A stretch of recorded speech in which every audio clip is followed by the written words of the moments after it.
پر وضو ہوتا ہے، اور غسل ان چیزوں پر ہے جس کو ہم حدث اکبر کہتے ہیں، وہ احتلام ہے، وہ حیض نفاس کا معاملہ ہے، تو اس طرح کے جتنے بھی ہیں ان پر غسل واجب ہے۔ اب اس کو ہم غسل جنابت نام دیتے ہیں، شریعت نے بھی یہی کہا ہے، اللہ رب العالمین نے بھی یہی الفاظ استعمال کیا، وَإِن كُنتُمْ جُنُوبًا فَطَّهَّرُوا، جب تم جنبی ہو جاتے ہو تو پھر اپنے آپ کو پاک کر لو، کیونکہ یہ کیفیت تمہیں ناپاک کر دیتی ہے، تم ناپاک ہو جاتے ہو۔ اب ناپاک کے بعد پاکی حاصل کرنی ہے تو وہ کس طرح کرنی ہے، اور اس معاملے میں صرف دھو لینا کافی نہیں ہے، بلکہ ایک مخصوص طریقے سے مخصوص حالت کے اندر غسل کرنے کو ہم غسل جنابت کہتے ہیں۔ ورنہ غسل تو وہ بھی ہے کہ جب بندے کو گرمی محسوس ہو رہی ہوتی ہے، اس نے کپڑے ویسے بدلنے ہیں، پسینہ آیا ہے تو جسم دھونا ہے تو وہ پانی بہا لیتا ہے، پسینہ زائل ہو جاتا ہے، فریش ہو جاتا ہے، کپڑے پہن کے آ گیا، یہ بھی غسل ہی ہے، اپنے جسم کو دھو لیا۔ لیکن غسل جنابت کے اندر وہ کیفیت اپنانا ضروری ہے۔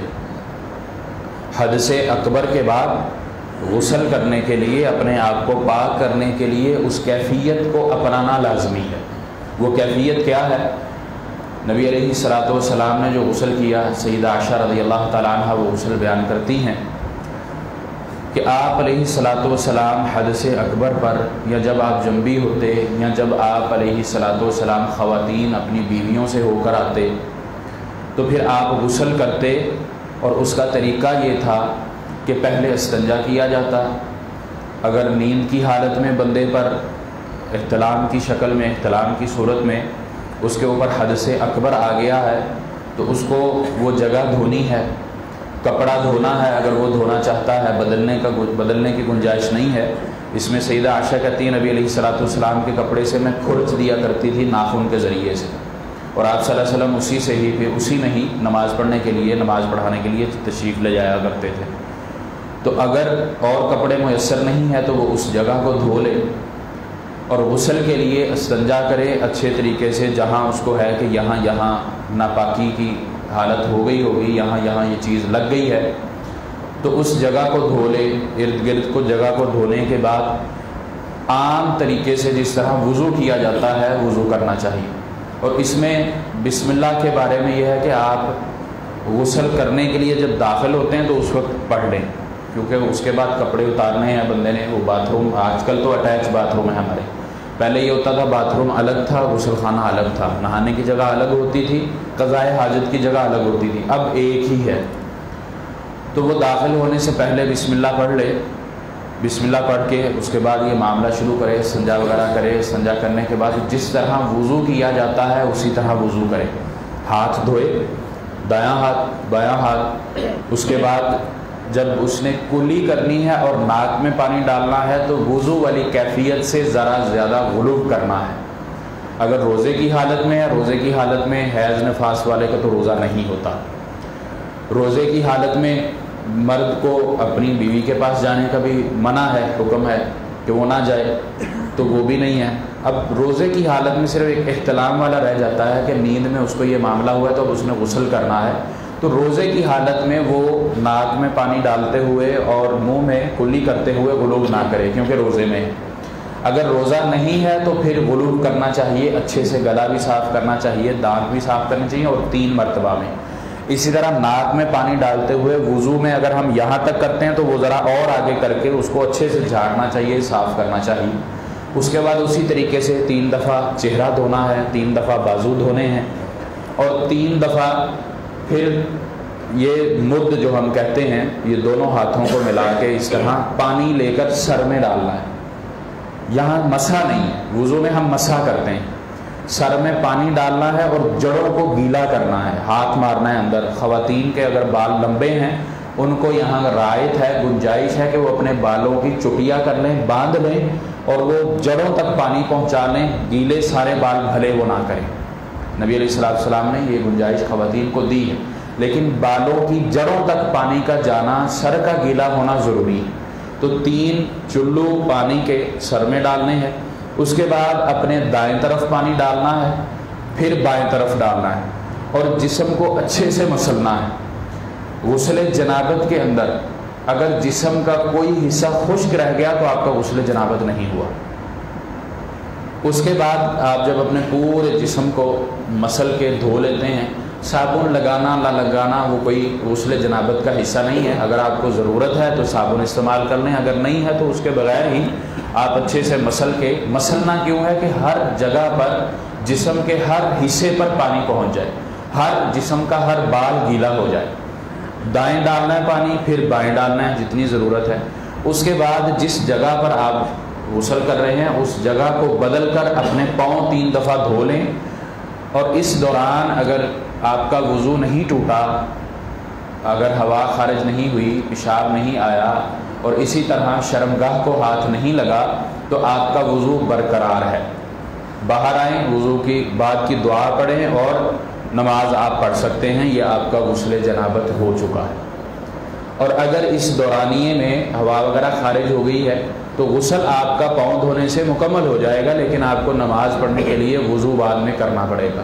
اب اس میں تھوڑا سا اختلاف کیا جاتا ہے کہ شرمگاہ کو ہاتھ لگنے سے وضو ٹوٹتا ہے یا نہیں، کیونکہ نبی علیہ الصلوۃ والسلام کا ایک فرمان یہ بھی ہے کہ وہ بضعۃ منک، کہ وہ آپ کے جسم کا حصہ ہے، اور ایک جگہ آپ علیہ السلام کا فرمان ہے کہ ہاتھ لگنے سے وضو ٹوٹ بھی جاتا ہے۔ تو اس میں کچھ تطبیق یہ کی جاتی ہے کہ اگر بغیر کپڑے کے ہے، ہاتھ لگتا ہے شرمگاہ کو تو وضو ٹوٹ جاتا ہے۔ ایک یہ کی جاتی ہے کہ اگر شہوت کی حالت ہے، شہوت کی حالت میں عام طور پر ایک مادہ بھی خارج ہو جاتا ہے جس کو ہم مدی یا ودی کہتے ہیں، وہ اگر آ جائے تو وضو اس سے بھی ٹوٹ جاتا ہے، کیونکہ ما خرج من سبیلین، دونوں جگہوں سے کچھ بھی نکل آئے تو وضو ختم ہو جاتا ہے۔ شہوت کی حالت میں ہاتھ لگنے سے وضو ٹوٹ جاتا ہے، یہ بھی اس میں تطبیق کی جاتی ہے۔ تو بہرحال اس میں احتیاط یہی ہے کہ ہاتھ لگانے سے گریز کیا جائے۔ اگر دائیں بائیں کہیں اچانک ٹچ ہو جاتا ہے تو انشاءاللہ خیر ہوگی، لیکن آپ کا وضو اس کیفیت میں ہو جائے گا۔ یہ آپ کا غسل جنابت مکمل ہے۔ اس کے علاوہ آپ اگر نہانا چاہتے ہیں اسی طریقے سے نہائیں تو یہ مسنون عمل ہے، پانی کی بھی بچت ہے، مسلنے سے پانی کم خرچ ہوتا ہے، اور پھر مسنون عمل ہونے کی وجہ سے، سنت پر عمل کرنے کی وجہ سے اس کا اجر و ثواب بھی زیادہ ہو جاتا ہے۔ غسل تو بندے نے کرنا ہی ہے۔ پھر ایک اور چیز ہے، بندے کو گرم اور ٹھنڈے پانی کا مزاج پتہ چل جاتا ہے۔ اگر ہم یکدم شاور کھول کے یکدم اس کے نیچے ہو جائیں، گرمی کی حالت میں ہے، گرم جسم ہے، پسینہ آیا ہوا ہے، وہ ہماری باڈی کے لیے، جسم کے لیے صحیح نہیں ہے۔ پانی گرم آ رہا ہے، ہمیں اندازہ نہیں ہے پانی کتنا گرم ہے، ہمارا جسم برداشت کر سکے گا یا نہیں، ہم یکدم نیچے ہوں تو ایک دم ہل کے باہر آ جائیں۔ اور اگر سردی ہے، پانی زیادہ ٹھنڈا ہے، تب بھی یہی کیفیت ہے کہ ایک دم جسم میں وہ جھرجھری آتی ہے، ایک دم جو بلڈ پریشر ہے یا خون کی جو گردش ہے وہ بڑھتی ہے، دل کو شدید قسم کا جھٹکا لگتا ہے۔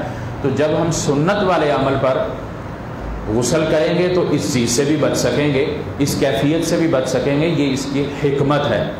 اس کی حکمتوں کے اندر سے ایک حکمت ہے کہ سنت طریقے سے غسل کرنے سے بندہ اس چیز سے بھی بچ سکتا ہے، پانی کے مزاج کو جان سکتا ہے، اپنے جسم کو اس کیفیت سے بچا سکتا ہے، اور پھر سنت پر عمل کرتے ہوئے وہ اپنے لیے اجر و ثواب بھی کما سکتا ہے۔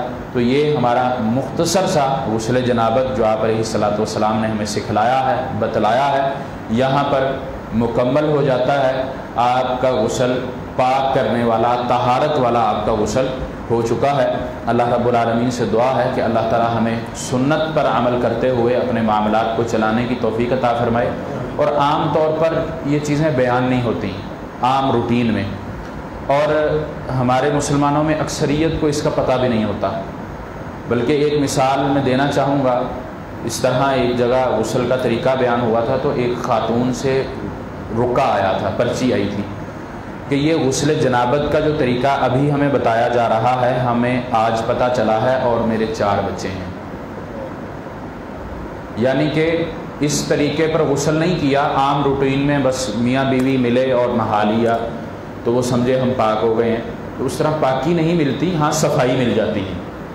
تو پاکی حاصل کرنے کے لیے اس طریقے پر غسل کرنا ضروری ہے۔ اللہ رب العالمین ہمیں عمل کی توفیق عطا فرمائے۔ وآخر دعوانا ان الحمد للہ رب العالمین۔ سوال موضوع کے مطابق رکھیے گا جی. دائیں بائیں جو پانی ڈالنا ہے جی وہ ایک دفعہ یا 3 دفعہ؟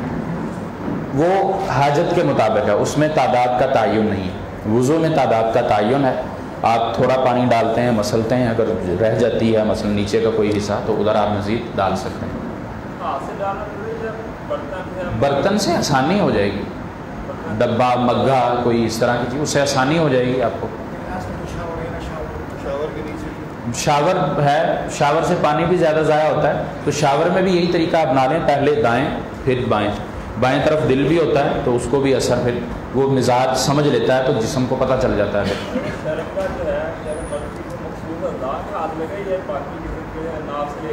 نہیں شرم گاہ کا صرف ذکر ہے، یا اعلی تناسل کہہ لیں.